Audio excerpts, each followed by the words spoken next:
बिस्मिल्लाहिर्रहमानिर्रहीम, अस्सलामु अलैकुम। इरादा तो मेरा ये था कि आज मैं आपको बुतकदा की सैर कराऊंगा।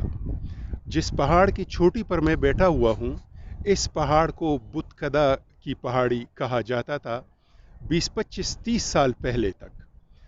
अब इसका नाम लोगों ने गुलकदा रख दिया है। इस इलाके को बुतकदा कहने की असल वजह ये थी कि यहाँ पर गौतम बुद्ध बाबा के आसार बहुत कसरत से पाए जाते थे। फिर एक वजह तो ये हुई कि उन आसार को हमने ठिकाने लगा दिया, कुछ अजाइबघरों की जीनत बन गए, महफूज हो गए, अच्छा हुआ। और कुछ नवादिरात के गैर कानूनी कारोबार करने वाले लोग बैरून मुल्क मुंतकिल करने में कामयाब हो गए। और दूसरी वजह बुतकदा से गुलकदा बनने की ये हो गई कि इस इलाके में आबादी बहुत हो गई और मकामी आबादी ने इसका नाम तब्दील करके गुलकदा रख दिया। 25-30 साल पहले गुलकदा या बुतकदा का ये इलाका इंतहाई खूबसूरत और पुरफिज़ा मकाम था।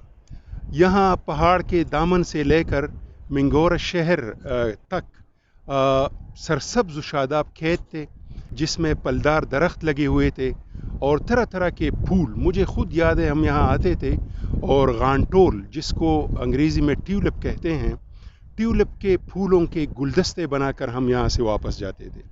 बहुत से नौजवान और लड़के यहाँ शिकार के लिए आते थे और यहाँ पर सैकड़ों अक़साम के परिंदे मैंने अपनी आंखों से देखे। सैकड़ों नहीं तो दर्जनों अक़साम के परिंदे, हर रंग के परिंदे हमने यहाँ देखे हैं, जो इस वक्त बिल्कुल हमें नज़र नहीं आते, क्योंकि बुतकदा अब गुलकदा बन गया है। गुलों को तो हमने ख़त्म कर दिया है, अब नाम का ये गुलकदा है। फूल यहाँ हमारे अपनी ज़ाती क्यारियों में शायद नज़र आ जाए, लेकिन वो फूल नहीं है जिसकी खुशबू हर गुज़रने वाले के लिए होती थी। ये मिंगोरा शहर है, और जैसा कि मैंने शुरू में कहा कि मैंने आपको बुतकदा की सैर करानी थी, लेकिन बुतकदा या गुलकदा की पहाड़ी की चोटी पर आकर मुझे आबादी का ये समंदर नज़र आ गया, जिसका नाम है मिंगोरा शहर। तो मिंगोरा शहर उस ज़माने में 25-30 साल पहले इतना गुंजानाबाद नहीं था, फिर भी लोग आम तौर पर गुलकदा की तरफ आते थे, बुतकदा की तरफ, और यहाँ पे एंजॉय करते थे, बहुत अच्छा वक्त गुजरता था। ये यहाँ पे एक नदी बहती थी, उस नदी में लोग नहाते थे, उसमें मछलियाँ पकड़ते थे। अभी तो वो नदी अब गंदे पानी का नाला बन गया है। मिंगोरा इतना फैल गया है कि कुछ पहाड़ों के दामन तक और कुछ पहाड़ों के सीने तक और कुछ पहाड़ों की चोटियाँ और सर इस आबादी की कदमों में आ गए हैं। लेकिन दुख होता है, ये रास्ते आप देखें, एक जिंदा कौम के, एक बेदार कौम के, एक नॉर्मल कौम के रास्ते भी इतने बुरे नहीं होते जितने कि हमारे ये रास्ते हैं। अगर हमने इन पहाड़ों पे रहना था तो फिर रास्तों का ख़ास ख्याल रखना चाहिए था कि कल को कोई बीमार भी हो सकता है, कोई बूढ़ा हो सकता है, कोई कमज़ोर हो सकता है, तो फिर वो कैसे आएगा जाएगा।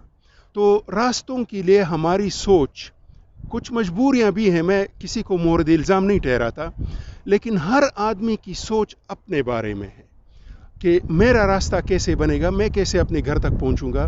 10 लोग मिलकर सोचें तो थोड़ा सा बेहतर रास्ता बनता है, लेकिन अगर 1 लाख लोग मिलकर सोचें तो ये जो आप रास्ता देख रहे हैं ये इस तरह ना होता। इस पहाड़ के चारों तरफ एक रिंग रोड घूम रहा होता और उस रिंग रोड के किनारे पे ये आबादियाँ होती, एक नज़्म ज़ब्त होता, एक सहूलत होती, एक खूबसूरती होती, जिससे हम अपनी कम इल्मी या जो भी कहें उसकी वजह से महरूम रह गए हैं। तो अब भी हमारे इस स्वाद के एक नामी गरामी बैनुल-अक़वामी शोहरत याफ्ता आर्किटेक्ट और अर्बन प्लानर शौकत शरार साहब का कहना है कि अब भी शहरों के मसाइल हल हो सकते हैं अगर हम लोग थोड़ा सा अपनी गरज से निकलें और अपनी इज्तिमाई सोच हम अपना सकें। जब हमारी नफ्सियात ये है कि हम रास्ते के लिए 2 इंच ज़मीन भी नहीं छोड़ते। हदीस पाक में है कि मस्जिद अगर तंग होती है तो ठीक है, लेकिन रास्ता तंग नहीं होना चाहिए। यानी मस्जिद की ज़मीन काट के रास्ते में डालना जो है ना, ये मुस्तहसन है, لیکن ہم نے مسجد کے نام پہ، مذہب کے نام پہ، اور جہاں پہ ہمارا بس چلے تو بزور بازو ہم نے راستوں کو قبضہ کیا ہے۔ جو قومی جائیداد ہوتی ہے اس کو ہم سرکاری زمین کہتے ہیں، اور قومی جائیداد میں تو پھر قوم کا حصہ ہوتا ہے، اور سرکاری زمین کو پھر ہم مال مفت دل بے رحم والی بات سمجھتے ہیں۔ تو اگر میں اپنے گھر کے سامنے راستے کے لیے 2 فٹ زمین دے دوں، راستہ کھل جائے، تو میرے گھر کی قیمت بڑھ جائے گی۔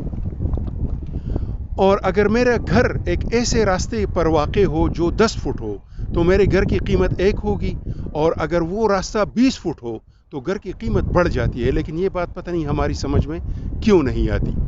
تو یہ منگورا شہر جو دریائے سوات کے کنارے واقع ہے، اس شہر کی رگوں میں ان پہاڑوں سے بہتا ہوا تازہ پانی بہتا تھا، اس کو ہم نے گندا کر دیا ہے۔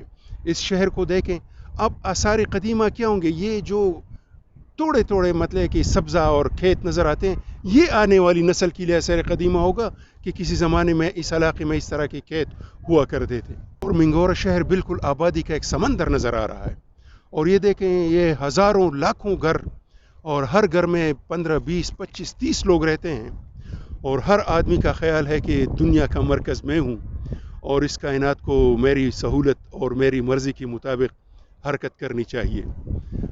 ہر گھر میں ایک نہیں، جتنے لوگ ہیں اتنی ہی کہانیاں ہیں۔ لیکن وہ کسی نے کیا خوب کہا تھا کہ دنیا کو اگر ٹھیک کرنا ہے تو اپنے آپ کو ٹھیک کرو، کیونکہ دنیا آپ سے شروع ہوتی ہے۔ تو میں اس ویڈیو میں یہ بتانا چاہتا ہوں کہ اربن پلاننگ، شہری منصوبہ بندی، کہ ہماری آبادی کیسی ہوگی۔ اب بھی یہاں پہ یہ دیکھیں جہاں پہ میں بیٹھا ہوا ہوں، آخری بات، بہترین جگہ ہے ہمارے اس علاقے میں، پورے منگورا شہر میں پارک نہ ہونے کے برابر ہے۔ یہ جو پہاڑ کی چوٹی ہے، بہترین پارک بن سکتا ہے۔ ہمارے ہاں تو پکنک کا رواج یہ ہے کہ ہم گاڑی میں جا کے، گاڑی سے اتر کے، کھانے کھا کے واپس آ جاتے ہیں، لیکن پکنک تو یہ ہے کہ آپ کی صحت کو، آپ کے جسم کو کوئی فائدہ ہو۔